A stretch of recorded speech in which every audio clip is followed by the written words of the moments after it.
যুদ্ধবিরতির এক সপ্তাহ পরও গাজায় ত্রাণ সরবরাহে ইসরায়েল বাধা দিচ্ছে বলে জানিয়েছে জাতিসংঘ।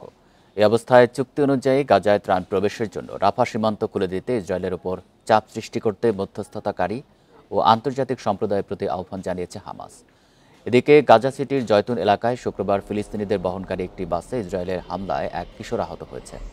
বান্ডেল থাকলে প্রতি সেনমানিতে টাকা বাঁচবে। বিকাশ সেনমানি বান্ডেল কিনে জিতুন প্রতি লেনদেনে। তাকে উদ্ধার করা হয়েছে। তবে বাসটির বাকি যাত্রীদের অবস্থা সম্পর্কে এখনও কিছু জানা যায়নি বলে জানিয়েছে গাজার বেসামরিক প্রতিরক্ষা কর্মকর্তা। এদিকে অবশিষ্ট ১৯ জিম্মি মরদেহ ফেরত দিতে হামাসের উপর চাপ বাড়িয়েছে ইসরায়েল। মরদেহগুলো খুঁজে বের করার জন্য একটি আন্তর্জাতিক দল গাজায় প্রবেশ করেছে বলে জানিয়েছে ইসরায়েলের এক সংবাদ মাধ্যম।